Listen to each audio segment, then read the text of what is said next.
Hola, buenos días, buenas tardes, buenas noches a todos nuestros seguidores desde el corazón. Esta noche, hoy lunes, estamos aquí después de todas las vacaciones de Semana Santa. Nos incorporamos recibiendo desde el corazón a José Luis Munuera con el tema la restauración de la Capilla Sixtina. Buenas noches, José Luis, buenas noches, Ima, cuando queráis. Buenas noches, Ana, Inma. Bueno, pues este tema es un poco complejo y en su momento suscitó mucha controversia cuando publiqué el libro este de la restauración de la Capilla Sixtina, poniendo en duda la restauración y poniendo en duda los beneficios y el daño que se había hecho a dicha obra de arte, ¿no? Entonces, para poder comprender lo que es un fresco, vamos a empezar desde el principio casi, para que se comprenda exactamente qué es lo que quiere decir la aplicación de las técnicas pictóricas, ¿no? Desde la antigüedad el hombre ha usado como soporte básico para su expresión artística un elemento que fuera perdurable, que fuera rígido, que mantuviese una durabilidad, ¿no? El sistema preferido siempre ha sido el muro. Lo vemos desde la época de las cavernas, o bien el adobe, el ladrillo, el sillarejo, la piedra tallada, para representar lo que quería representar mediante esa cubierta, ¿no? Y lo hacía por medio de pigmentos, de tierras, de tipos de barros, de diferentes tipos de elementos, incluso sangre animal, a modo de medio pictórico y que usaba un vehículo para fijarlo, como podía ser la grasa animal, la resina o cualquier medio que sirviera para esa intención, ¿no? Dejar el pigmento puesto para que perdurara. Y a la vista está que se consiguió con mucho éxito viendo las pinturas rupestres, en las que algunas tienen más de 65.000 años de antigüedad, como las de Altamira, que conservan su brillo, su color y su manifestación, ¿no? Su intención y demás. Es más, este soporte le permitía, mediante el uso del relieve propio de la gruta, crear diferentes sensaciones de luz, de movimiento, de volumetría, etcétera, ¿no? Y esas sombras, dependiendo del foco de luz, en este caso la antorcha, dependiendo de cómo se moviera, podía producir efectos de movimiento en las figuras allí representadas, ¿no? La técnica mural fue aplicada desde la más remota antigüedad, lo podemos ver en las pinturas mesopotámicas, en Egipto y en grandes lienzos de pintura mural, ¿no? Donde no solo se representaban imágenes de gran belleza formal, sino que también se usaba como un desarrollo para un lenguaje propio que serviría como elemento lesionador y culturizante para el pueblo llano. Lo tenemos muy claro, por ejemplo, en el románico, que cuando se decoraban las iglesias, se decoraban con un efecto tipo cómic, ¿no? Para que el cristiano pudiera entenderlo allí representado, porque hemos de pensar que el pueblo llano era inculto, era analfabeto, la mayoría de ellos no sabían leer. Entonces, mediante esa figuración se le podía dar el mensaje que se quería dar, ¿no? Son los griegos y posteriormente los romanos quienes transmitirán y divulgarán esta forma de expresión artística a través del desarrollo de nuevas ciudades, como todas las del área mediterránea, etcétera, ¿no? Vemos que es heredera de la tradición precisamente de trabajar sobre el muro y sobre la piedra. La técnica mural queda reducida en esos momentos a su mínima expresión en toda Europa occidental debido a las invasiones. Hemos de pensar que si te llegaba un pueblo bárbaro a conquistarte, los bienes muebles eran lo que no podían llevarse. Entonces ellos se llevaban que si el cofre, que si la joyería, y dejaban las paredes, por desgracia, no podían arrancarlas y llevárselas. Aunque existen técnicas de arranque, ¿no? Y yo las enseño. Bien, pues se buscaba que fueran muy simples, de colores primarios y composiciones sin apenas complejidad, ¿no? Pero con mucha expresividad. Pero aquí el ejemplo de en San Juan de Boy, ¿eh? Como cae el maná del cielo, en fin, y están recogiéndolo a base de grandes bolas, ¿no? Grandes bolas blancas y que surgen de las manos de Dios, ¿no?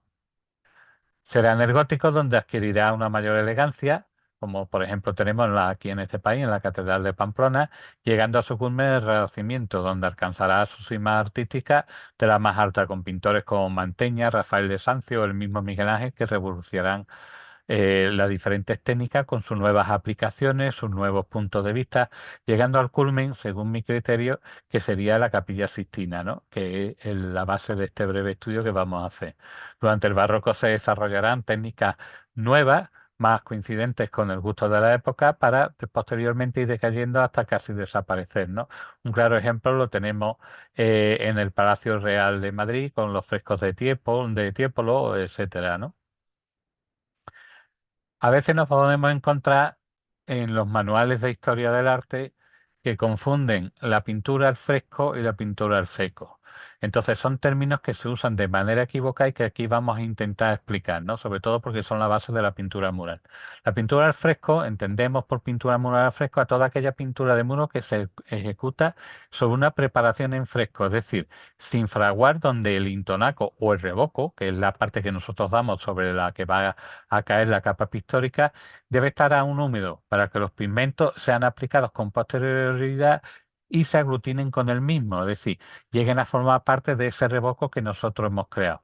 Y así serán absorbidos dentro de lo que posteriormente se formará como una costra, tras pasado el periodo de carbonatación de la cal, que es un proceso que vamos a explicar con posterioridad. Vemos aquí, por ejemplo, el desglose de lo que sería una capa del fresco, que después posteriormente lo desarrollaremos.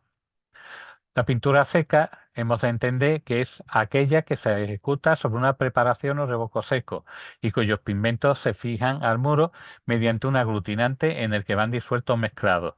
Por ejemplo, se puede usar la cal con agua, en el caso del fresco, la témpera para pintar a seco, la cera para pintar mediante el proceso de la encáustica, el aceite para poder pintar con diferentes tipos de óleo o temples grasos y la resina de tipo natural o sintético que nosotros le llamamos los barnices, ¿no? Sobre la que se puede trabajar sobre cualquier superficie.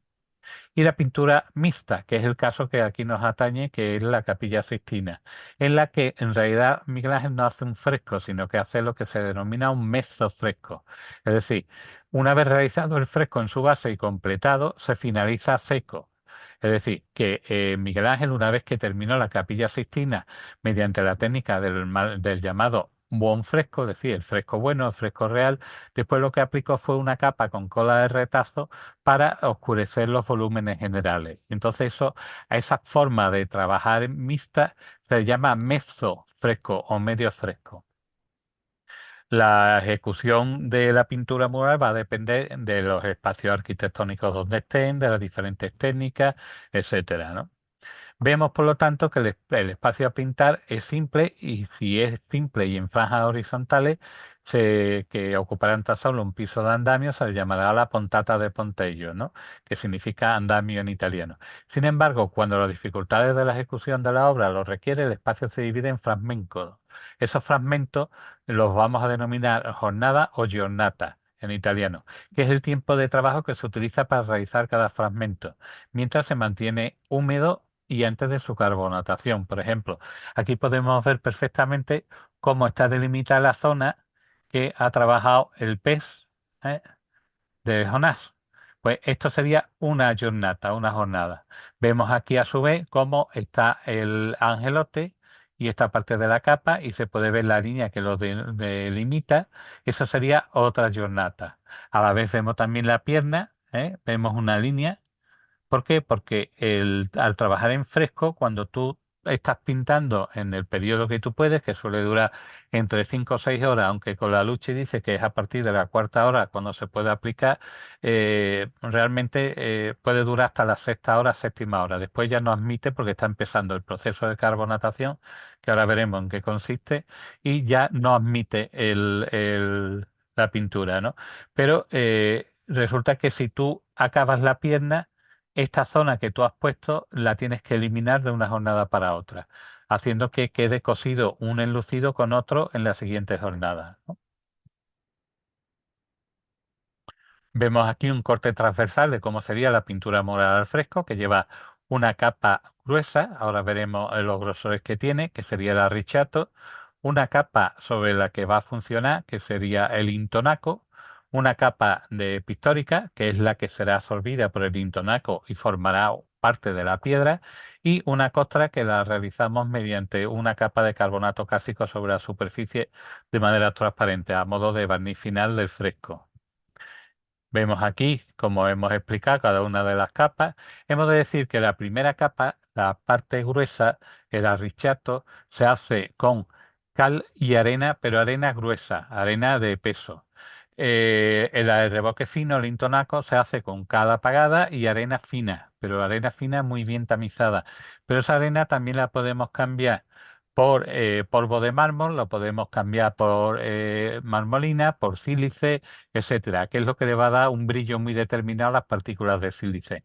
En el caso de la Capilla Sixtina, Miguel Ángel lo que hace es que usa un tipo de arcilla que es la denominada puzzolana. ¿Eh? Ya veremos que es de origen volcánico, tiene mucho menor peso y para el tema de las bóvedas y demás es mucho más interesante aplicarlo porque le resta peso a lo que sería la masa del mortero y por lo tanto evita que haya agrietamiento en superficie, ¿no? Y la costra que se realiza, como he dicho antes con anterioridad, con argamasa de cal carbonatada que al deshidratarse con el aire produce una envoltura protectora transparente, ¿no? El proceso que hemos hablado en diferentes momentos de la carbonatación es simplemente que la cal apagada, el CaOH2, se combina con el anhídrido carbónico del aire, que es el CO2. Es decir, cuando nosotros estamos trabajando el fresco y estamos respirando, el fresco está absorbiendo nuestro anhídrido carbónico y se transforma en carbonato cálcico, que sería CaCO3, que tiene la consistencia de una piedra, más agua, más H2. Con la cual nosotros, esa agua, cuando nosotros estamos trabajando, precisamente al aplicar mortero, lo presionamos para que el agua salga a superficie y permita que cuando nosotros estemos trabajando con el pigmento directamente sobre el agua de cal, podamos perfectamente pintar y que el pincel vaya de manera suave sobre la superficie, ¿no? Yo, de hecho, enseño la técnica del fresco en segundo de artes aplicadas al muro. Vemos lo mismo, es decir, la primera capa, que es lo que se denomina el trucidar, son unos 12 milímetros y unos 6 de arrichato. El intonaco es lo que vamos a trabajar en una sola jornada, que puede ser inferior, puede ser de 2 milímetros, 3 milímetros. Y una vez que está el intonaco y lo tenemos fresco, empezamos a pintar lo que dé lugar al artista durante esa jornada, es decir, de 4 a 6 horas. Miguel Ángel tiene jornadas en las que se pinta 5,5 metros de altura, etcétera. Es decir, estaba todo el día pintando y todo el día trabajando con el mortero en fresco. Como sabemos todos, la Capilla Sixtina fue construida por orden del Papa Sixto IV en 1482 en la ladera de la Colina Vaticana, que es un lugar donde se encontraba la capilla medieval llamada Magna, según el proyecto del arquitecto Giovannino de Dorsi. La estructura arquitectónica de la capilla empezó muy pronto a dañarse a causa del abrupto terreno y de diferentes terremotos y de los cimientos inadecuados, que en buena parte eran medievales y a causa de las obras que estaban realizando para construir la Basílica de San Pedro junto a la capilla.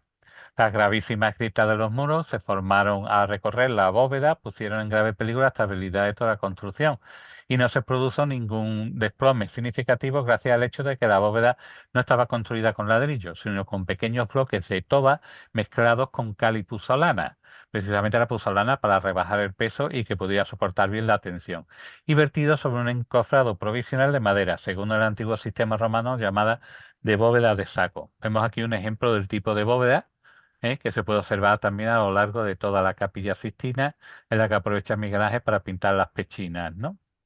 Los daños y los consiguientes intentos de saneamiento comenzaron antes que el mismo Miguel Ángel pintase la bóveda, es decir, cuando esta estaba pintada de azul con pequeñas estrellas doradas, según el proyecto de Pier Mateo de Amelia. Y sobre las paredes estaban ya los frescos de los dos ciclos pictóricos con historias dedicadas al Antiguo y Nuevo Testamento, pintadas por Perugino, Signorelli, Botticelli, Guillarlayo y Cosimo Rosselli. Esa parte es muy importante y cuando vamos a ver la Capilla Sixtina nos olvidamos precisamente de los frescos que hay a ambos lados. Uno, hablando de los antiguos, el linaje de Cristo y otro sobre la vida de Cristo, ¿no? A ambos lados de la Capilla Sixtina. Y que la gente no repara. De hecho, tampoco el personal repara cuando está allí en los suelos, que son un tipo de mosaico que se llama el mosaico cosmatesco, porque lo inventó una familia, la familia Cosmato, y que tiene mucha carga simbólica debido precisamente a los 10 círculos que se relacionan con los 7 chakras, etcétera, ¿no? Es interesante y que desarrollo en el libro que saldrá en septiembre, de la simbología de la Capilla Sixtina, donde analizamos que lo que vemos no es lo que es otras cosas y mucho más importante. Entre ellos es una burla al Papa que le encarga la capilla, pero eso ya lo veremos cuando se publique el libro. Las primeras restauraciones arquitectónicas fueron realizadas mediante la instalación de cadenas de hierro por encima de la bóveda y con el refuerzo de los cimientos, pero sin éxito, razón por la cual el edificio no se vio consolidado hasta alrededor de 1564, mediante la construcción de tres grandes contrafuertes. El artista lo menciona por primera vez como aprendiz de Filippo Lippi cuando entre 1467 y 1469 fue activo en la decoración del ábside de la Catedral de Spoleto, haciendo la serie de las historias de la Virgen. Y entre 1479 y 1480 fue en Roma gracias a las relaciones con la poderosa familia Merina de Gerardini, que fue, como diría, algo así como uno de los regidores que controlaban los palacios del Papa en Roma, ¿no? Entonces, en ese momento es cuando se llama pintada Miguel Ángel la Capilla Sixtina, en el momento que la familia de los Amelia hacen cargo de los diferentes palacios papales. En aquel tiempo Miguel Ángel ya había pintado la bóveda, que la pintó entre 1508 y 1512, en la que esa cantidad de fresco, que tiene una superficie inmensa, la pintó en 4 años y el juicio final lo hizo en 5 años, entre 1535 y 1540. Los frescos sufrieron daño, como se ha dicho, tanto a causa de las lesiones de los muros como a causa de la gran cantidad de hollín producidos por las velas, antorchas y braseros, pero sobre todo a causa de las infiltraciones del agua de lluvia que procedente del tejado, el cual estuvo mucho tiempo sin estar cubierto, es decir, estuvo descubierto, y después de un incendio que produjeron manchas de humedad y eflorescencia salina, especialmente en los lunetos y a lo largo de toda la cobertura de la bóveda. Hemos de pensar que hoy día la Capilla Sixtina que vemos tiene un tejado a dos aguas y que protege la parte superior. Antiguamente estaba descubierta la terraza y se producían esas infiltraciones de agua que hicieron tanto daño en la Capilla Sixtina. Las sales que se habían formado eran principalmente sulfatos, carbonatos y silicatos. Los dos primeros dan lugar a manchas blancas, mientras que los silicatos forman las típicas manchas oscuras que son absolutamente irreversibles y que veremos cómo se le va a dar diferentes tratamientos desde aceite de linaza hasta vino griego, etcétera, para intentar que se volviera mucho más transparente. Los frescos de la bóveda de la Capilla Sixtina fueron objeto de diferentes intervenciones, procesos que empezaron en el 1480 y estos problemas que se causaron con la penetración del agua a través de la planta superior hizo que Paolo Giovio en 1547 escribiera que el techo estaba siendo dañado por salitre y grieta. El efecto del salitre hace que aparezcan esas eflorescencias blancas que hemos dicho. Colalucci, jefe de restauración del Laboratorio para Restauración de Pinturas de los Monumentos Papales, comentó en su ensayo Los colores de Miguel Ángel redescubierto que los primeros conservadores trataron el problema aplicando aceite de linaza o de nuez, que hacía que los depósitos de salitre se volvieran más transparentes. La primera restauración del juicio la llevó a cabo Domenico Carnavale, el cual firmó en el Resmo de Caronte con las iniciales, con DC, y el año en el que hizo la restauración, que fue en el año 1566. El DC se encuentra aproximadamente por aquí en la empuñadura y el año se encuentra por aquí. No he podido encontrar una fotografía donde se pudieran ver ese detalle. Por lo tanto, entre 1564 y 1570, el pintor de Módena, Domenico Carnavale, restauró la bóveda rehaciendo el fresco y tocó dos figuras del sacrificio de Noé que se habían perdido, dos dedos de la mano de Adán en la escena de la creación del hombre, que vemos aquí, que después veremos más cercano el detalle de la supuesta reintegración, porque esto se cayó en un terremoto que se produjo en la ciudad de Roma y entonces se cayó toda esta parte de aquí que aquí se aprecia un poco, se cayó al suelo y por lo tanto tuvo que volver a estucar y volver a repintar. La mano izquierda de Dios en la escena de la separación de las aguas y una parte de la cabeza del profeta Jeremías, quizá la figura de uno de los dos asistentes del mismo profeta y gran parte de la figura del rey y la reina en el castigo de Amán. En 1625, Lagui, el dorador residente, llevó a cabo una restauración limpiando el techo con telas de lino y frotándolos con trozos de pan. Incluso usó pan húmedo para eliminar suciedades más persistentes. Sus reportes afirman que los frescos se restauraron hasta recobrar su belleza previa sin recibir ningún daño. Colalucci señala que Lagui aplicó casi con seguridad capas de barniz para revitalizar los colores, pero no lo menciona en su informe debido a intentar preservar los secretos de su oficio. Entre 1710 y 1713 se llevó a cabo una restauración más de la mano del pintor Aníbal Machuoli y su hijo, que usaron esponjas humedecidas con vino griego, ya que según Colalucci era necesario para la acumulación de mugre por el hollín y la sociedad que se habían quedado atrapados en los depósitos grasientos de la restauración del Agui. Mausoli trabajó en toda la bóveda de acuerdo con lo dicho por Colalucci, fortaleciendo su contraste al repintar algunos contrastes. Después veremos algunos detalles de esos repintes. La restauración se centró en la bóveda fundamentalmente y le dio menos importancia al resto del esquema. Con las lunetas, la bóveda aplicó placas o grapas de bronce en forma de T, que las podemos ver aquí, para fijar los tambaleantes enlucidos, que precisamente por la humedad se habían separado del soporte y solamente estaban mantenidos por la cohesión de una capa con otra. Ahora veremos cómo están esparcidos entre las diferentes dimensiones del fresco. Y este vino blanco que se usó todavía existe, se denomina Magna Grecia, pero es un vino más caro y de más alta calidad que en aquel momento se usó para limpiarlo. Vemos aquí, como hemos dicho antes, el cambio de color de la grieta que se produjo entre los dedos de Adán y Dios, ¿no? Vemos aquí las ubicaciones de las distintas grapas de latón, según una foto de Colalucci, en la Capilla Sixtina, una restauración histórica, por eso la mía va con interrogación. Vemos que está plagada porque el lucido está en bastante mal estado en la Capilla Sixtina, a pesar de que se le ha inyectado diferentes elementos para que sirvan de coaligante y evitar que se desplomen. En 1904-6 fijó los tambaleantes lucidos de la bóveda mediante la aplicación de grapas de latón, que hemos visto con anterioridad, e intentó también la limpieza de los frescos, pero lo abandonó probablemente por la tenacidad de las antiguas colas. Así pues, se limitó a retocar los daños y reavivar los colores utilizando goma arábiga. La goma arábiga es en lo que está disuelto el pigmento en la acuarela, para que podamos ver cómo las diferentes técnicas pictóricas en cierta manera se entrelazan.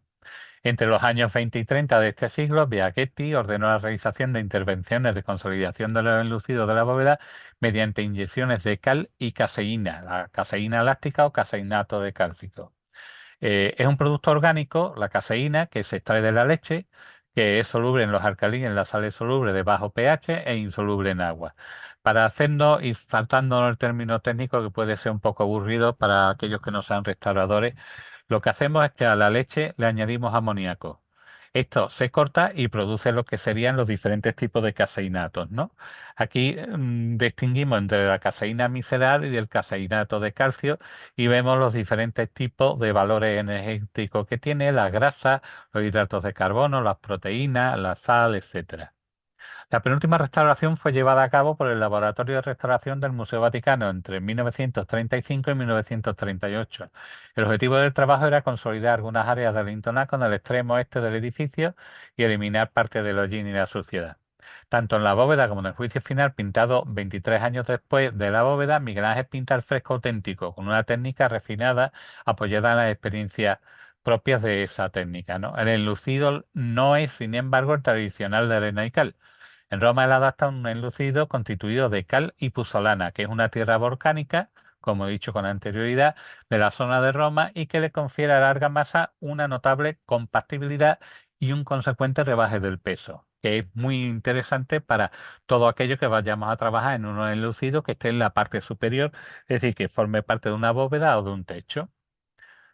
Los diseños de los cartones, tanto en el juicio como en la bóveda, se transfieren mediante el estarcido y en menor medida mediante la incisión indirecta.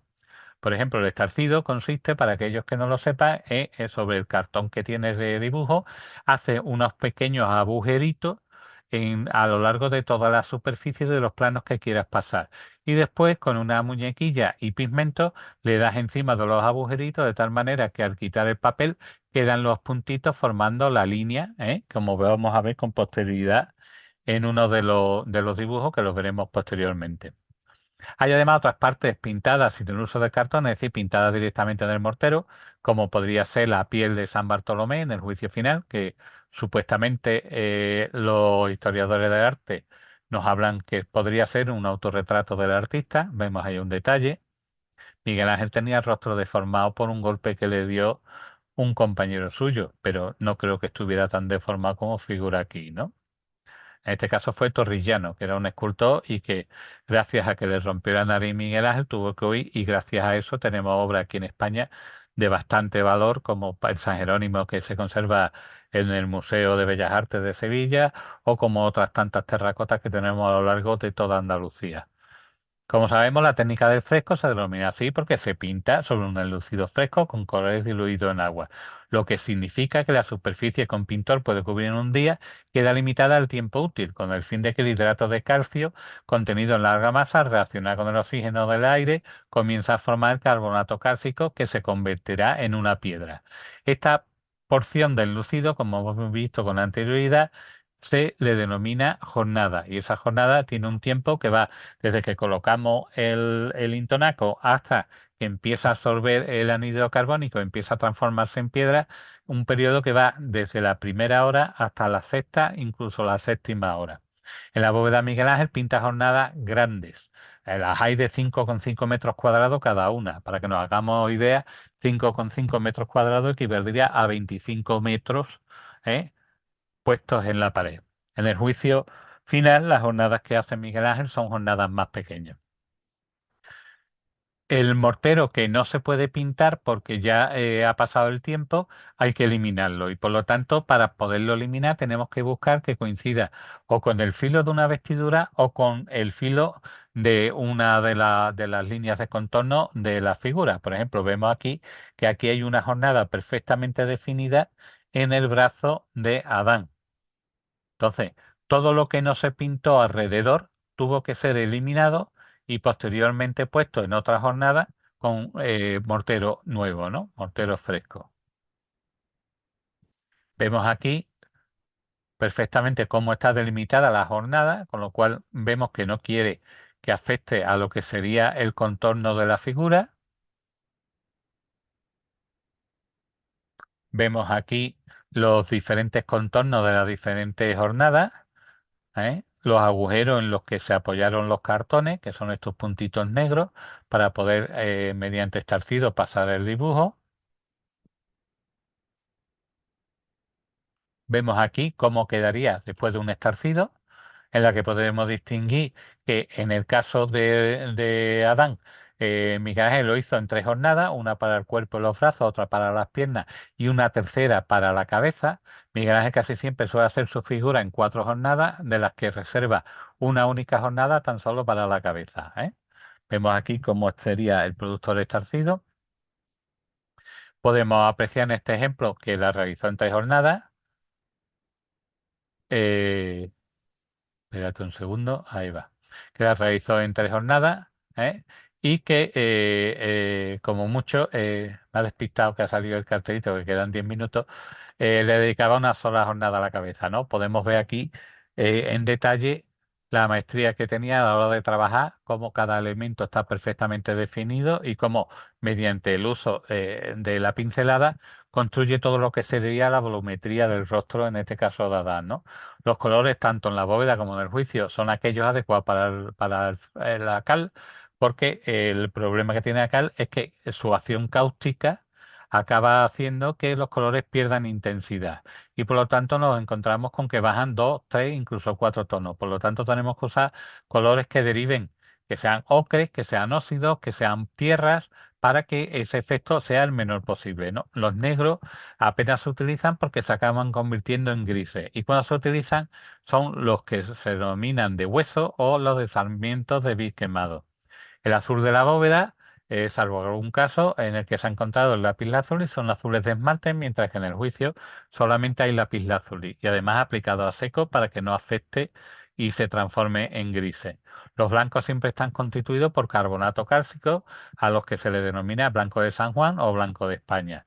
Los pigmentos son todos de altísima calidad, utilizados puros, evitando las mezclas, con el fin de obtener diferentes tonalidades a través de diferentes veladuras, lo que requiere una gran seguridad de ejecución y no permite cambiar de opinión. El resultado es una pintura limpia, constituida por colores límpidos, brillantes y luminosos. En la técnica del fresco es normal añadir pintura al seco, por lo tanto sería un meso fresco, no un fresco puro, para integrarlo con el fresco, especialmente si el pintor quiere utilizar algún color no adecuado para el fresco y quiere corregir las líneas de la figura. Observemos que en este caso son 4 las jornadas aplicadas y una reservada para el estudio de la cabeza, como hemos dicho con anterioridad. Vemos el resultado antes de la restauración, en el que podemos ver incluso estas líneas que nos van a marcar precisamente parte del volumen.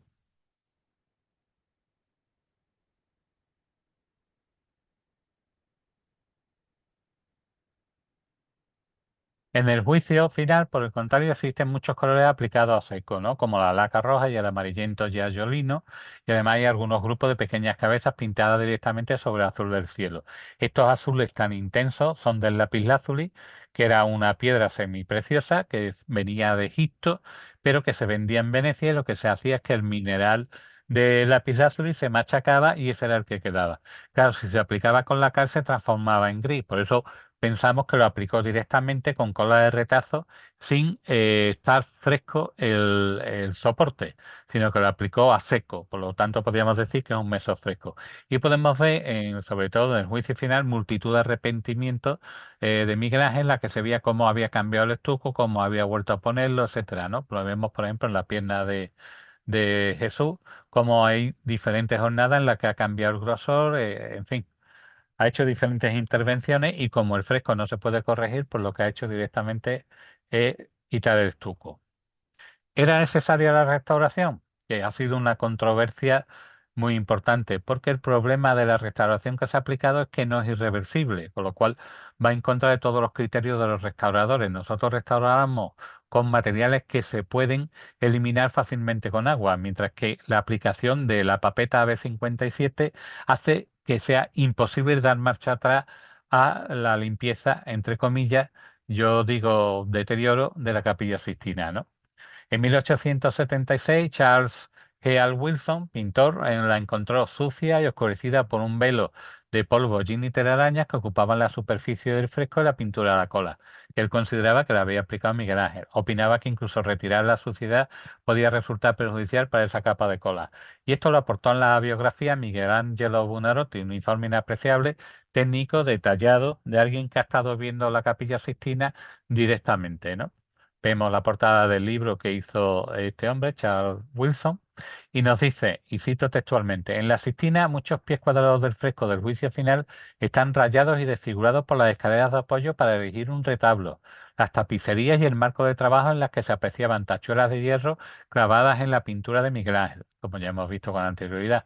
Con respecto a la cantidad de hollín, nos dice, este velo de hollín se ha aumentado, según se dice, por la quema de documentos en los cónclaves, de manera que cada elección de un nuevo pontífice, desde la muerte de Julio, le ha perjudicado gravemente. A su vez, nos da un diagnóstico del estado del mortero que define como sigue. La superficie del mortero acabado con polvo de mármol sobre la que se pintaron los frescos estaban compuestos por estuco romano en una superficie muy gruesa e irregular de enfoscado, que causa un craquelado en superficie, por lo que puede decirse que no hay 2 pulgadas de superficie en un metro cuadrado que no esté agrietado, lo que ha producido que algunas porciones del mortero se hayan caído, haciendo que algunas figuras de los hombres jóvenes de las cornisas hayan desaparecido y hayan sido groseramente reemplastecidas y reparadas con torpeza y coloreadas de manera igualmente torpe.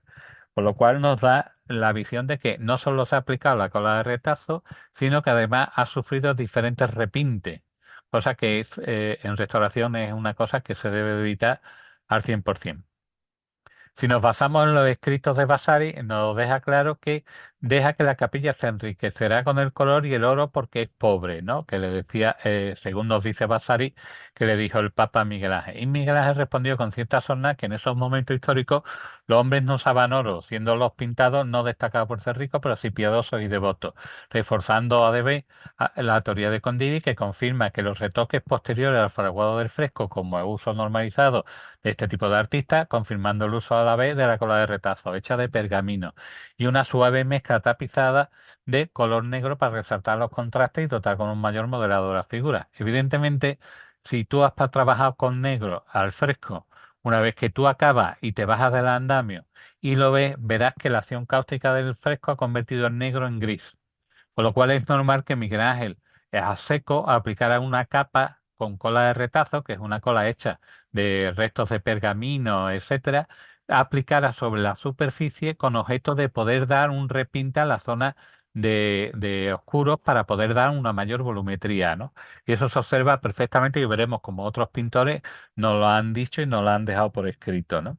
Y vemos, por ejemplo, algunos de los retoques observados que no son de la mano del artista, ¿eh? Como por ejemplo, aquí vemos en la cara del profeta Daniel manchas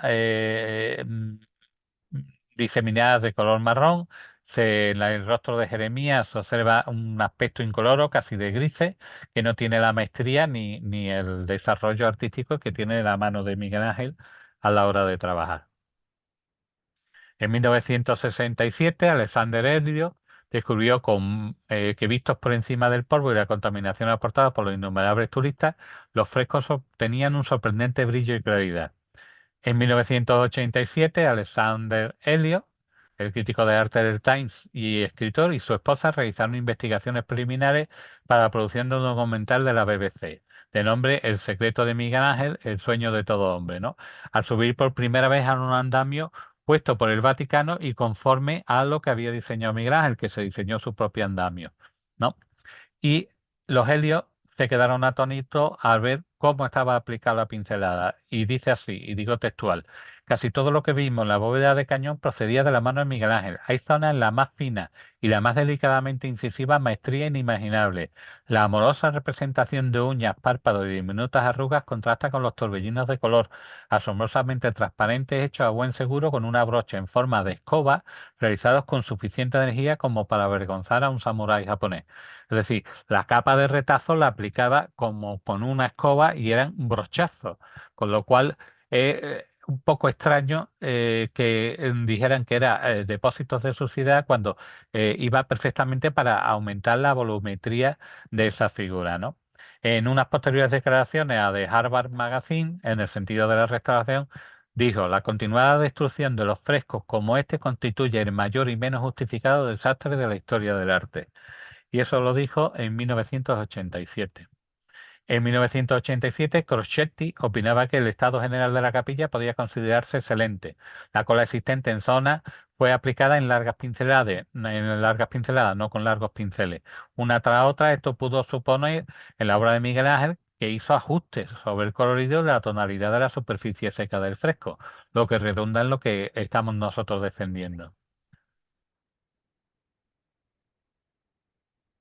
Cuatro Un eran las minuto, razones. ¿Perdón? un minuto, un minuto nos queda, que ya Sí, no, ya se va a cortar. sí.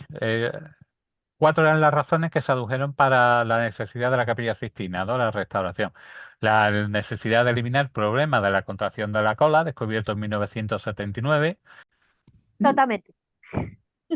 Bueno, nos habíamos quedado en el vídeo anterior en que la necesidad de eliminar, se pusieron cuatro pretextos para la restauración de la Capilla Sixtina, la necesidad de eliminar el problema de la contracción de la cola, descubierta en la primera intervención en 1979, problema que nunca fue demostrado ni se pudo observar que fuera progresivo, ya que entre el descubrimiento de la amenaza de la cola y el comienzo de la limpieza apenas pasaron 6 meses, lo cual hace que una grieta no crezca en 6 meses como se pretendía, ¿no? La necesidad de liberar los supuestos llamativos y sorprendentes colores que se descubrieron al utilizar la papeta AB57 en 1979, basado en los resultados de una sola prueba, en las lunetas de Eleazar y Matán, que ahora veremos el ejemplo. La bóveda tenía que limpiarse porque las paredes ya lo habían sido, y como dijo Levi en 1983, Miguel Ángel trabajó casi solo en la bóveda de la Sistina en el juicio final, pues el Vaticano decidió que todo cayera en una sola persona, que sería el caso de Colalucci, el restaurador de los palacios papales, ¿no? Espérate, que no quiere.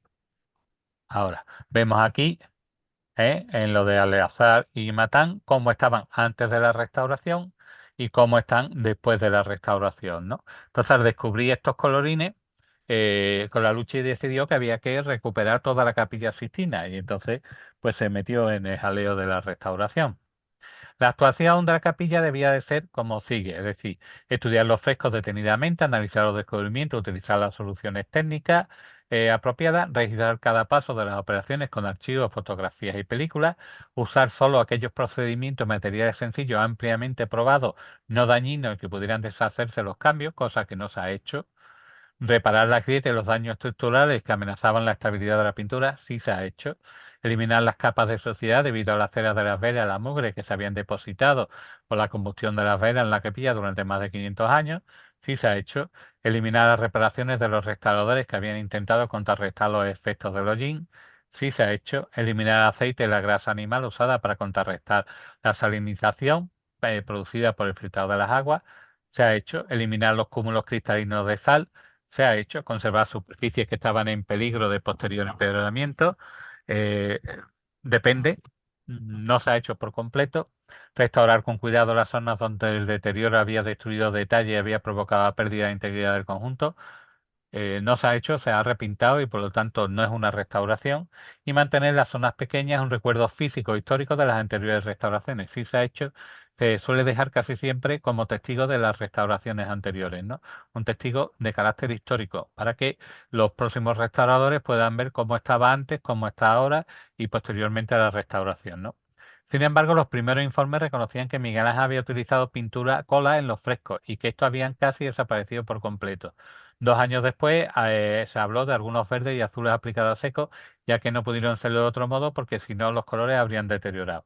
En 1986 se cambia otra vez de postura radical y se explica, hablando en términos técnicos, que todas las lunetas están ejecutadas en el buen fresco, es decir, en fresco verdadero, sin nada hecho a seco. Postura que sin duda se contradice con el uso de los pigmentos empleados por Miguel Ángel, ya que el lapislázuli, que como había dicho Mancinelli, era normal que se hubiese aplicado a seco. Esto se debía a que pese a sus hermosas cualidades y muy costosas cualidades, se debilitaba cuando era incorporado a la acción de la cal cáustica, que actuaba sobre el mortero húmedo en la pintura del buen fresco. A esta controversia se sumó que Mancinelli alegó que los azules de la bóveda no eran lapislázuli, sino casi en su totalidad esmalte, vidrio esmerilado. Pero no es verdad. Con posterioridad se ha descubierto de que la gran parte, no de solo de la bóveda, sino del juicio final, se hizo con lapislázuli. El hecho comprobado es que los azules se perdieron definitivamente al parecer durante la operación de limpieza, sobre todo con carácter especial en el cielo de la Tentación, ¿no? Según una serie de fotografías publicadas en 1991. En 1985, Mancinelli sugirió que la cola había sido aplicada en el siglo XVIII, no con la cola como barniz, no como cola, sino como barniz protector. En 1986 vuelve a cambiar Mancinelli, esta vez diciendo que sobre el trabajo que hizo Maciuoli en la restauración de 1710 y 1713 había aplicado esa intervención de limpieza aplicando una capa de barniz sin ningún tipo de cola. El Vaticano es muy cuidadoso en ese tipo de cosas y conserva la factura de todas y cada una de los elementos, las contrataciones para que se ha hecho, cómo se ha hecho, incluso conservan las facturas de la dieta de lo que comían los conservadores y de cómo se alimentaban y cuántas comidas hacían al día mientras estaban realizando sus tareas. En 1986, con la lucha y situó las aplicaciones de la cola sobre la superficie de los frescos muy pronto, casi recién terminada la obra de la Sixtina, alegando que se contrató un mundator, un limpiador, en 1541, del que no hay ningún detalle documental. De hecho, entre las distintas capas de cola de retazo se ha encontrado hollín de las quemas de las velas, por lo que se contradice con lo manifestado con anterioridad. Ya para que se deposite tal hollín debe de haber pasado bastante tiempo para que fuera visible tal depósito de hollín, ¿no? El primer mandator fue Francesco Amatori Urbinate, asistente y sirviente de Miguel Ángel, que según las patologías demostradas por los daños convertiría en insuficiente este trabajo del mandator, razón por la cual se encargaría a otros restauradores la realización de otras intervenciones. Eso aparece en la página 262 de la Capilla Sixtina redescubierta. En el 86 Colarocci sugiere que las dos campañas anteriores, tanto la de Lagui, espérate, porque me ha salido una pantalla que no me tiene que salir, tanto la de Lagui como la de Mascioli, una en 1625 y la otra en 1710-37, apareció una nota manuscrita en la que se cita la intervención de limpieza definiéndola como sigue. El procedimiento usado era como sigue, los frescos se limpiaban figura y tras figura con trozos de lienzo. El polvo era eliminado con rebanadas de pan u otro material similar flotando con fuerza, y a veces, cuando la suciedad era más tenaz, el pan era humedecido un poco y así los frescos recuperaban su anterior belleza sin sufrir daño. No se menciona, por lo tanto, aplicación de barniz ni de cola alguna, aunque Colalucci dice que no lo cita porque era para proteger los secretos propios de su profesión, ¿no? Eso nos lo cuenta Colalucci en una carta a Michael Daly el 17 de julio de 1990. Kirby Talley asegura que la cola se ha aplicado en la segunda mitad del siglo XVI aplicándose cola animal caliente con esponja y pincel. Y en el 92, Mancinelli vuelve sobre la limpieza de 1625, citando un documento anterior que aclara que todos los pagos registrados lo fueron por obras realizadas en las paredes y que no estaba claro que se hubiese pagado nada en la limpieza de la bóveda de entre 1710 y 1713. Mancinelli describe que las colas de la bóveda, y es que es importante porque estamos hablando tanto de la cola y la pintura a seco, porque posteriormente veremos la importancia que tiene porque forma parte del trabajo completo del artista, de Miguel Ángel, y le da esa capa para precisamente crear ese contraste que él buscaba para darle ese sentido escultórico a su figura. Es como yo cuando muchas veces acabo un cuadro, le suelo dar una capa de color general con el barniz final para unificar todos los tonos, para que no haya un blanco que resalte mucho más que otro, etcétera. Entonces, yo le suelo dar una capa de barniz con una pequeña cantidad de pigmento que unifica el tono general del cuadro. Por lo tanto, si un cuadro mío, que no llegará nunca, porque yo no soy tan buen pintor, llegara al Museo Británico, el Museo Británico elimina todas las capas de barniz, sean de barniz de retoque final o sea intención del artista o no, y lo elimina de tal manera que le quita la última capa de intención del artista, que es precisamente para dar una tonalidad general y para proteger la obra artística, ¿no? Entonces, por eso le estamos dando tanta importancia a saber si la cola de retazo se aplicó o no. Esto contradecía lo anteriormente manifestado por el mismo Mancinelli, ya que alegaba que la aplicación de la cola había sido realizada por Mundatore en aparición de focos de salitre de los frescos. Pero lo cierto es que nadie discute la existencia de dicha capa, ¿no? Que es interesante, como he explicado con anterioridad, porque forma parte de la intención del artista, es decir, unificar tonos, dar mayor volumetría, dar mayor compacticidad, por llamarlo de alguna manera, a sus figuras anatómicas, ¿no? Opiniones y argumentos en contra los hay de todo tipo. Vasari, en su versión revisada y ampliada de la vida en 1568, declara igualmente que Miguel Ángel quería tocar algunas partes de la pintura a seco, como los viejos maestros habían hecho con las escenas situadas debajo, pintando fondos, paños y cielos con azul ultramar lapislázuli, y en ciertos puntos añadiendo ornamentación en oro a fin de enriquecer y realzar el impacto visual. También más al gusto del Papa. Vasari nos dijo expresamente, por tanto, qué partes a seco fueron realizadas las que requerían oro y ultramar, al gusto de la época y en contra del gusto de Miguel Ángel, que respondió el Papa cuando le dijo que había pintado pobres y demás, rico en virtudes, pero sin un duro en el bolsillo.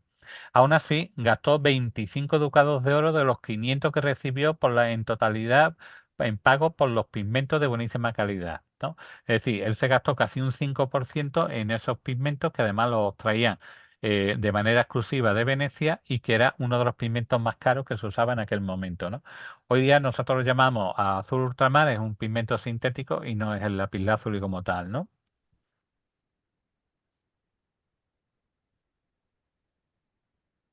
Pero va a salir también que nos contará que en la visita de Pablo III Farnesio con su maestro de ceremonia, Baggio de Cesena, se pone a criticar la obra de Miguel Ángel, que traducido viene a decir, se le dice lo deshonestísimo para tan honrado lugar de haber hecho tanto desnudo, que deshonestamente muestran sus vergüenzas y que no eran obra de la capilla del Papa, sino propio de estufas y tabernas. Las estufas eran unos baños públicos donde se podía contratar los servicios de señoritas de compañía, ¿no? Condivi nos dice, es verdad que le he oído decir que la bóveda no está terminada como habría querido, ya que se había acosado por la urgencia del Papa. En definitiva, Biagio de esa escena le estaba llamando a Miguel Ángel pintor de burdel.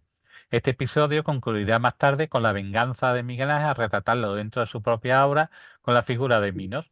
Minos fue el rey cretense que mandó construir un laberinto para encerrar al Minotauro. Una vez muerto, Minos se convirtió en uno de los tres jueces del infierno. Dante lo describe en su Divina Comedia como un ser monstruoso con una larguísima cola que utilizaba para indicar a los condenados a cuál de los 9 círculos del infierno estaban destinados. Por ejemplo, si Milo te enroscaba la cola a tu cuerpo dando 2 vueltas, pues significaba que te iba al segundo círculo. Pero si te daba las 9 vueltas, significa que te vería las caras con el mismísimo Satanás, ¿no? Miguel Ángel lo convierte esa cola en una serpiente, posiblemente por aquello de un pecado primigenio y demás de Adán y Eva. Y para enojarlo un poco más a Viaggio, Miguel Ángel añadió una oreja de burro para dejar bien patente su ignorancia. Viaggio, asustado una vez que vio que estaba representado y iba a estar representado por cientos de años, pues corrió al Papa Pablo a preguntarle que si podía hacer algo. Y el Papa le respondió: mi poder solo alcanza a sacar a los cristianos del purgatorio. Yo ya no puedo liberarte, tendrás que tener paciencia. Y la verdad es que quedar representado así, además que la serpiente le está mordiendo sus partes pudentas, pues la verdad es que no es muy agradable. Lo vemos aquí con sus orejas de burro. Miguel Ángel tenía que ser un personaje bastante complicado.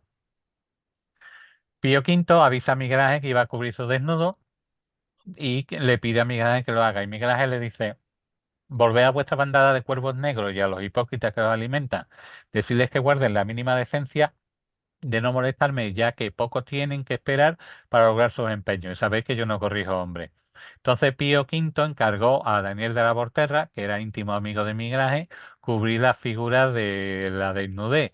Y por eso, por tapar las partes pudendas de los santos, se le puso el sobrenombre del braguetone, ¿no? El embragador, por llamarlo de alguna forma. Este se limitó esencialmente a la franja en la que estaba Bautista y el grupo de Santa Catalina, San Blas y la figura del Cireneo. Los tapados de esas figuras se realizaron con 2 técnicas distintas. Para el Bautista y Cireneo se idearon unas coberturas de pequeño tamaño que se realizaron a seco. Vemos aquí que apenas tapan, tampoco Miguel Ángel los hacía excesivos. ¿eh? Pero que del grupo de Santa Catalina y Zambra la cuestión era bien distinta, ya que el problema no se encontraba en la desnudez, sino en la posición que estaban ambos santos. Por tanto, el artista tuvo que modificar la posición de la cabeza volviéndola hacia el Cristo Juez y conformaba un gran cambio, ya que tuvo que picar parte del fresco y volver a ejecutar los añadidos a Santa Catalina, ¿no? Que la cubrió con una túnica verde, conservando la cabeza, los brazos y las ruedas de martirio originales. Vemos aquí la forma de pensar tan de la época, ¿no? Está aquí este santo y parece que está haciendo otra cosa, pero no está haciéndola. Está uno por un lado, entonces le obligó a picar, cambiar la posición de la cabeza, tuvo que picar toda esta parte del fresco y a ella la revistió con una túnica verde para que no pareciera que estaban haciendo lo que supuestamente pensó el Papa que estaban haciendo. Vemos algunos de los dibujos porque podemos saber qué posición original tenían gracias a los grabados de la época. Este de 1548, ¿no? Un grabado de Niccolò de la Casa.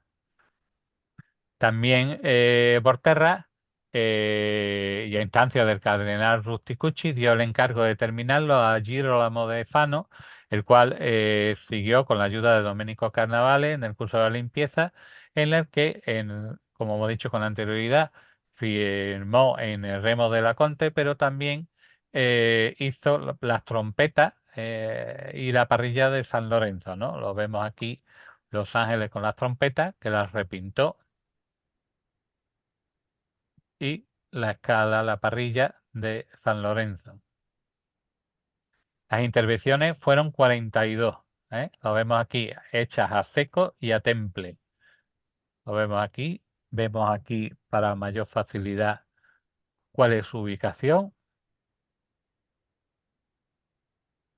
Y sabemos cómo eran originalmente gracias a esta tabla del juicio final que se le encargó a Marcelo Benusti por Alessandro Farnese para recordar la obra. Hay muchos fallos de encaje y demás si lo comparamos con la original, pero nos da una idea de cuál era la posición original, incluso figuras que han desaparecido, como esta de los 2 santos que hemos referido con anterioridad, en la que se deja bien claro cómo era el estado original de los frescos de Miguel Ángel, ¿no? El fresco del juicio final. A su vez se registraron 9 intervenciones a lo largo del siglo XVI, XVIII y XIX, en el que Richard declara haber visto en 1762 a 3 mediocres artistas ocupados en cubrir de trapo las bellas figuras que se encuentran en las plataformas y demás.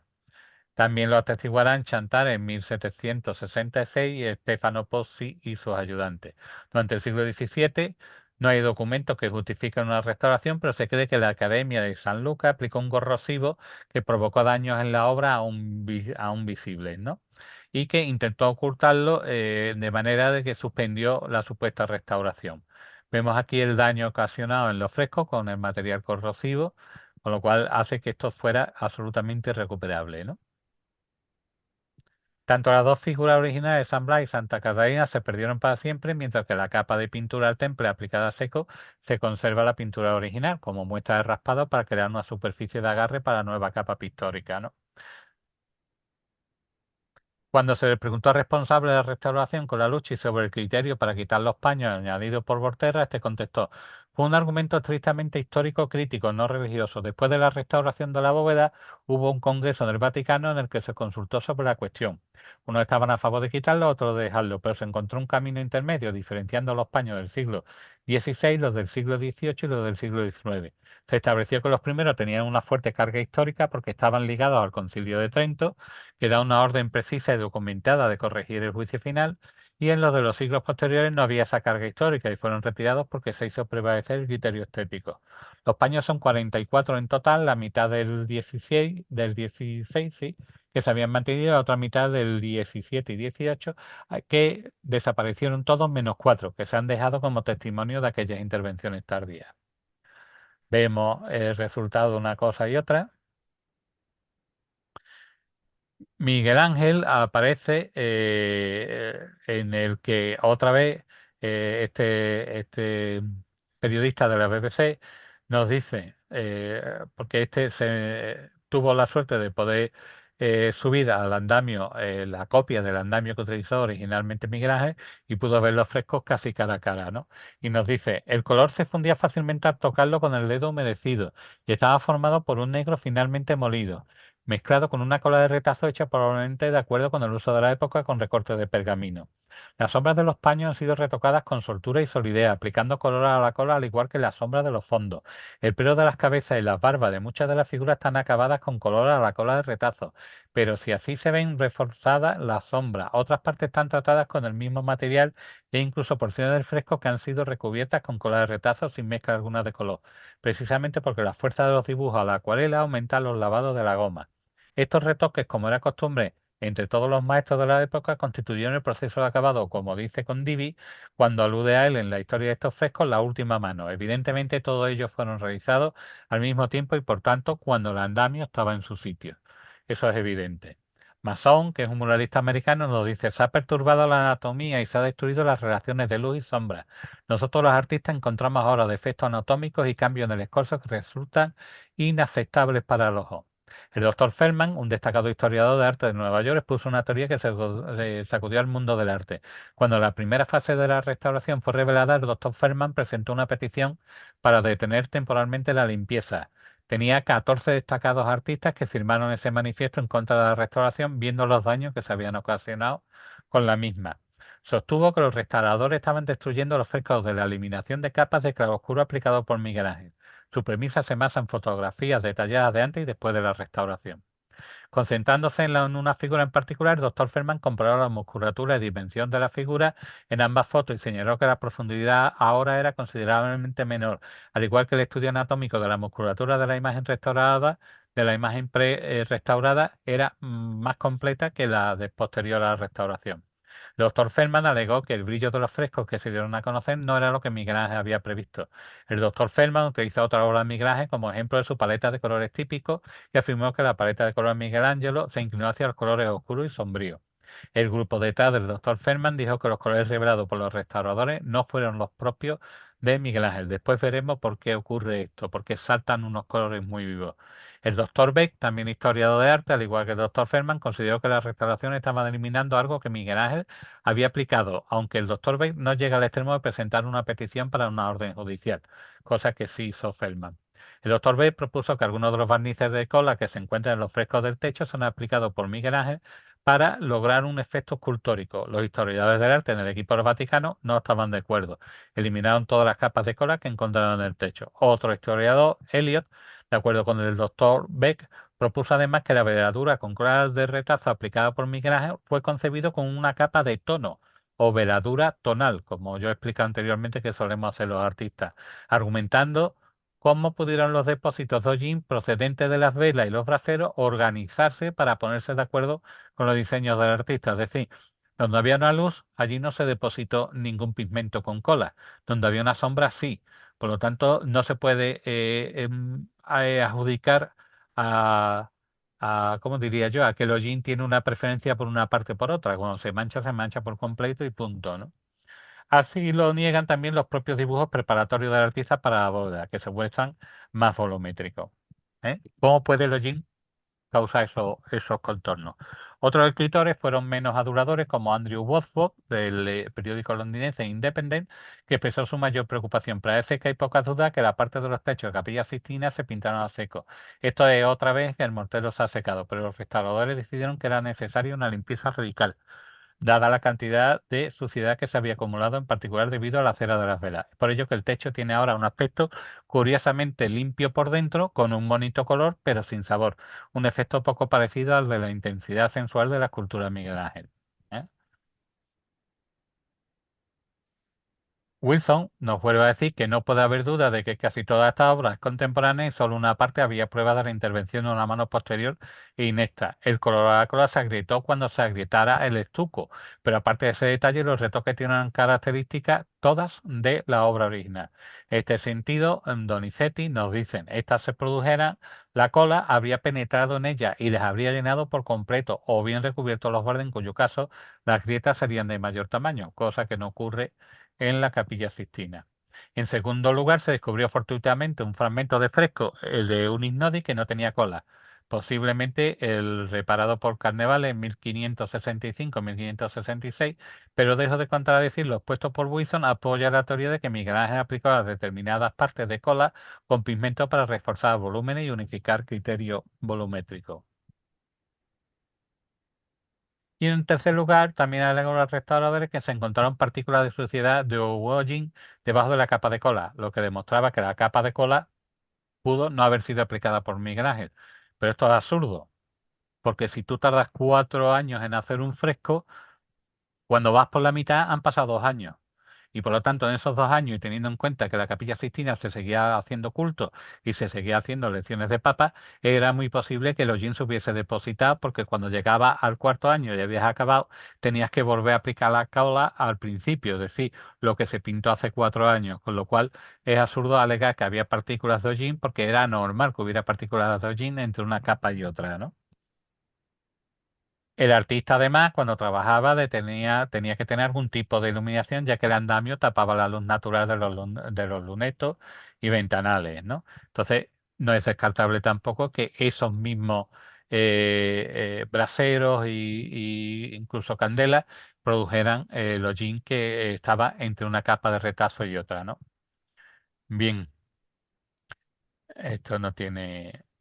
Vemos, por ejemplo, que es lo que se cita aquí, que al comparar las diferentes restauraciones con los grabados de la época, porque era muy del gusto hacer copias en grabados y demás, vemos la fotografía de cómo estaba la figura de Jonás antes de la restauración y después de la restauración. Vemos que ha perdido la proyección de la sombra, lo vemos aquí, ¿eh? Que Colalucci alega que es un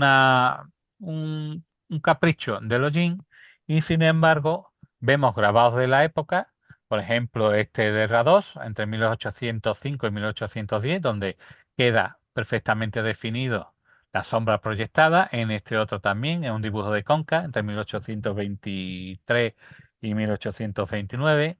Los tenemos justamente de casi cuando se terminó, de Clovio entre 1524 y 1534. Vemos la proyección de la sombra y cómo queda perfectamente dibujado el cubo en el que está apoyado, cosa que se pierde en la... Espérate, que le damos para adelante. ¿eh? Vemos cómo está flotando. Aquí apenas se ve la forma del cubo sobre el que está apoyado el pie, tampoco.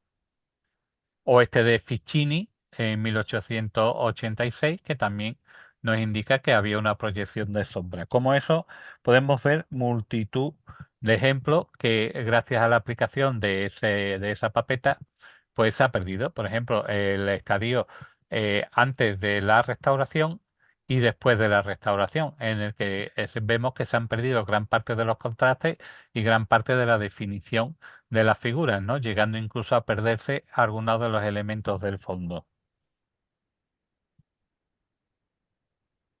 Vemos aquí la pérdida de los oscuros del rostro y del ojo, posiblemente añadido con migraje, con color de retazo, en la que ha perdido por completo los ojos, pero es que también lo vamos a ver en un Ignudi posteriormente, ¿no? Que veis aquí cómo ha perdido los ojos, precisamente por efecto de la cáustica, del efecto cáustico. Aquí también vemos cómo a seco Miguel Ángel trabaja los trapos para darle cierta volumetría, cosa que aquí se ha perdido por completo. Aquí también se ha trabajado a seco para dar un plano que venga a primer plano de la tela que está sobre la rodilla. Aquí vemos que hay una serie de arrugas hechas con cierta exquisitez, cosas que aquí se han perdido por completo. Y así podríamos ir viendo todos y cada uno de los elementos que se han retocado, ¿no? Y que ha hecho que se perdió. ¿Se restauró correctamente? James B. dice que no, que el uso de la papeta AB57 ha sido cargarse la limpieza o sea, la restauración de la Capilla Sistina. Según Crocetti, era un peligro porque afectaba al claroscuro, a los puntos cardinales de los frescos, en torno al cual giran incluso los valores estructurales de toda la obra. Es decir, eliminar la capa de cola de retazo y, en consecuencia, los planos volumétricos hechos con color de Miguel Ángel, pues elimina parte de todo lo que es la estructura básica de la obra, ¿no? Sería entrar en el uso de la papeta B57, que es muy compleja, a ver cómo lo explico de manera simple. Paulo y Laura Mora, del Instituto Central de Restauración con sede en Roma, decían que la papeta B57 se había hecho para atacar si veis una figura de mármol, veréis que tiene como unos lloros, unas partes oscuras. Esos son precisamente porque el mármol es poroso y al ser poroso, pues elimina las partículas hacia el exterior, ¿no? Las partículas que tiene pues, de restos de suciedad y demás. Y eso se utiliza la papeta AB57 precisamente para hacer que aflore a superficie y poderlo eliminar mediante el uso de ese agente corrosivo. Claro, el problema que tiene es que también la pintura al fresco es porosa y por lo tanto si tú aplicas algo que va a eliminar la partícula de calcio en la que está fijada el pigmento, ese pigmento precisamente por esa porosidad va a salir a superficie. Y una vez que esa porosidad hace que salga a superficie, se ven unos colores vivos porque está el pigmento puro, pero ¿cuál es el problema? Que si tú le pasas la mano sobre la superficie te llevas el pigmento, pues no hay nada que lo coaligue al intonaco, la capa que ya se ha convertido en carbonato cálcico, ¿no? Entonces, hubo también a la hora de la restauración por parte de Colalucci una falta de criterio absoluto, porque decía en el informe general sobre las lunetas de 1986, decía que aplicaba la papeta AB57 en primera aplicación 3 minutos seguidos de la eliminación y el lavado con agua. El agua hemos visto que es el enemigo de la cal. Dejar que se seque durante 24 horas. Segunda aplicación, 3 minutos seguidos de lavado, dejar que se seque. Tales aplicaciones, se dijo en el informe, fueron medidas rigurosamente. Y es una falta de criterio absoluto, porque habrá zonas que estén más afectadas, porque esté justamente debajo de un brasero, o sea, perdón, el brasero esté debajo de esa pintura, o porque haya sufrido cualquier tipo de problema con la humedad. Entonces, el criterio que se tenía que haber seguido es justamente el criterio del restaurador, es decir, no dejo la papeta 3 minutos, sino que le tengo que dejarle el tiempo que yo crea necesario para eliminar en unas partes que habrá más suciedad, en otras que habrá menos. Por lo tanto, ese producto homogéneo se le negó a los restauradores, ¿no? Y por lo tanto, a la hora de aplicarlo, se hizo un criterio uniforme a pesar de la posible diversidad de las distintas patologías, como he explicado con anterioridad. Y esas patologías están relacionadas no solo con la ubicación, sino también con las patologías que pudiera tener del techo y demás. Colalucci opinaba que las aplicaciones debían de establecerse de antemano con el fin de evitar tanto implicaciones emocionales, que no lo entiendo, como una complicada manipulación mecánica por parte de los restauradores, cosa que tampoco entiendo, porque el restaurador tiene suficiente criterio para saber dónde tiene que actuar, por cuánto tiempo tiene que actuar y cómo tiene que actuar, ¿no? Alegó en una entrevista en 1985 en la conferencia de Weatherford en New York, o en Nueva York, sobre que no se ajustaba el tiempo a cada necesidad, alegando porque no se debe permitir que las condiciones emocionales o subjetivas interfieran en la ciencia. Por lo tanto, ya ahí nos ha matado, ¿vale? Vemos aquí la composición de la papeta B57, que no, solamente decir que usa el dimitir formamida. El dimitir formamida en restauración nosotros lo tenemos que usar con mascarilla, con protección en los ojos, no debe de tocarnos la piel bajo ningún concepto y tan solo podemos usar 5 minutos y salir al exterior 15 minutos, 5 minutos y salir porque es un producto no alta, sino altísimamente cancerígeno, ¿eh? Y ese un derivado de la dimetilformamida se ha usado en la restauración de la Capilla Sixtina, con lo cual, entonces aquí explico el método, que me ha salido ya el eso de que quedan 10 minutos. Entonces, básicamente el matrimonio Mora, que es el creador de la papeta B57, no recomienda el uso de su propio invento para el fresco, porque dice que puede dañar gravemente la estructura molecular del fresco, ¿no? Entonces, el informe de 1986 de Colalucci dice que se ha usado un disolvente gelatinoso constituido por una solución de bicarbonato amónico, bicarbonato sódico, desogen, que es un agente antifúngico y superficial, y celulosa de metilcarboxilo, una pasta tisotrópica disuelta en agua destilada. ¿Eh? Básicamente eso, no vamos a entrar en más porque ya sería entrar en cuestiones propias de restauración y no creo que sea algo que os interese mayormente, ¿no? Si no, nos daría lugar a hacer otra charla sobre precisamente la restauración, ¿no? ¿Miguel Ángel era colorista? Nadie ha alabado a Miguel Ángel como colorista, ¿eh? El mismo Miguel Ángel se burlaba de los coloristas diciendo que pobres artistas que disimulan su pobre técnica con toda suerte de tono y matices de color. De hecho, en sus funerales, el maestro de Florencia, así es como está actualmente el cadáver de Miguel Ángel. En su funeral, los artistas decían, los fugaces sombríos colores con los que había creado formas tan raras y excelsas. Por lo tanto, no hablan de colorido. Vasari nos dice, no debo hablar del colorido de Miguel Ángel, declaró el crítico veneciano Ludovico Dolci, pues todo el mundo sabe que se preocupó poco en este aspecto. El mismo Miguel Ángel, al ver una Venus de Tiziano, comentó, Dios acertó a hacer lo que hizo, pues si estos pintores supieran dibujar serían ángeles, no hombres. Tintoretto acuñó la fórmula, el dibujo de Miguel Ángel y el colorido de Tiziano. Paolo Giovio, que fue un breve biógrafo de Miguel Ángel, dijo de este, dio tal énfasis a la luz en contraste con las sombras que incluso artistas bien informados fueron inducidos a creer que en la verdad de las figuras que pintó y ver como sólido lo que era plano. Dolce, sin embargo, que es un gran defensor de Rafael sobre la figura de Miguel Ángel, se burlará del fresco, ¿no? Nos va a decir ridículo haberse imaginado en el cielo, entre la multitud de almas benditas, algunos que besar con ternura, donde todo lo bueno de tener la intención y con el pensamiento elevado a la contemplación divina y al futuro juicio. ¿Cuál es el sentido místico que puede obtener en una pintura con un Cristo afeitado? ¿O de ver a un diablo tirando con la mano de testículos de una gran figura? ¿O para poder soportar el dolor estar mordiéndose un dedo? De este modo, Dolce ignorará claramente el sentido alegórico que sin duda conocían los frescos sistinos, recordándole un reproche de San Ambrosio que dirigió al poeta satírico Aulo Percio Fraco. No se entiende sino lo que no se desea entender. Vemos ahí un detalle, vemos diferentes fases de la restauración, vemos los daños que han sufrido, cómo han acabado repintados, vemos algún momento de esa restauración. Vemos la diferencia entre el antes y el después. Vemos aquí el volumen y la forma y aquí los colorines que aparecen de buena primera, que no son propios de Miguel Ángel. Vemos aquí como Santa Paula Grieta se ha repintado. Aquí el Dios, Fijaros esos tonos que son tonos terrosos propios del fresco. Aquí son unos azules eléctricos. El Dios restaurado, tapado las grietas. Vemos aquí una grieta, cómo ha sido rellenada y aplicado color encima. Por lo tanto, es un repinte.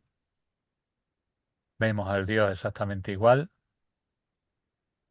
La cabeza del Adán. Y fin. Una pregunta. Venga, a decir, Yo tengo una preguntilla, dime. con tu permiso, José Luis. Por En el supuesto. cartel hicimos de este mismo programa, aparece la Capilla Sixtina. Sí. Sí, pero ese es antes o después de la restauración. La foto que vosotros habéis puesto es después de la restauración. Por eso se ve tanto colorín. Ten en cuenta que el problema de la papeta AB57 es que elimina la partícula de cal. Y entonces el pigmento, al estar suelto, no hay nada que lo retenga dentro de la piedra, sale a superficie por el poro. Entonces se ve muy colorido, se ve muy colorista, pero cuando Coralucci después le pasó la mano se dio cuenta que estaba haciendo que el pigmento aflorara a la superficie, tuvo que ponerle un barniz encima, con lo cual lo que ha hecho es destrozar la estructura interna. Ten en cuenta que se pinta en fresco precisamente para que al absorber el carbonato, o sea, nuestra respiración y expulsar el carbonato cálcico más agua, precisamente quede el pigmento retenido por debajo de la superficie. Y al soltarlo sale a través del poro y crea esa falsa sensación de que es muy colorista, pero sin embargo lo que ha hecho es destrozar la estructura básica del fresco. Entonces el daño es irreparable, o sea, va en contra de todo concepto de restaurador, que el concepto es que tiene que ser, se tiene que volver al estadio anterior, si se quiere. Es decir, tienen que ser elementos que se puedan eliminar con facilidad, o bien con agua, o bien con cualquier otro elemento que no sea dañino para la superficie de la obra pictórica. En este caso sí lo es. Y lo ha sido mucho. Decía, bajo mi criterio, creo que han destrozado la Capilla Sixtina. Es mi criterio, ¿eh? Como restaurador que soy,